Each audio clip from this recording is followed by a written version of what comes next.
একদিন এই খুড়া মহিলা যখন বিয়ের ড্রেস কিনতে যায়, দোকানের স্টাফ বলে এই ড্রেসগুলো তোমার জন্য না। তখন এখানকার এই খুড়া মেয়েটা রেগে যায়, সে তার হাতে রিং দেখায়, বলে 2 দিন পরে আমার বিয়ে, যার কারণে আমি এখানে ড্রেস দেখতে এসেছি। তারপর মেয়েটা দোকানের সব থেকে সুন্দর ড্রেসটা পছন্দ করে নিজের জন্য নেয়। যখন সে ড্রেসটা পরার জন্য যাচ্ছিল, তখন এই দোকানে একটা টিকটকার চলে আসে যার অনেকগুলো ফলোয়ার আছে। সেই খুড়া মেয়েটার ড্রেস দেখে বলে এটা তার পছন্দ হয়েছে, এটা তাকে যেন এনে দেওয়া হয়, আর এটা না দিলে সেই দোকানের বদনাম করে দেবে।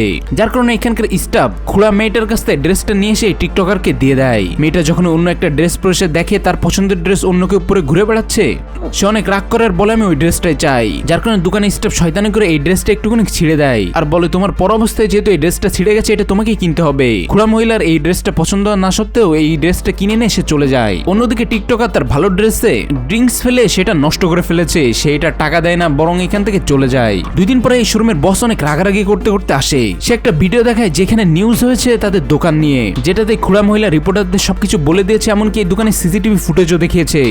তাদের দোকানের বদনাম হওয়ার কারণে তাদের বস এই মহিলাকে কাছ থেকে বের করে দেয়। এরপরে বস খুড়া মহিলাকে ইনভাইট করে তাদের দোকানে, যাতে সে তার পছন্দের মন মতো কাপড়টা এবার বেছে নিতে পারে।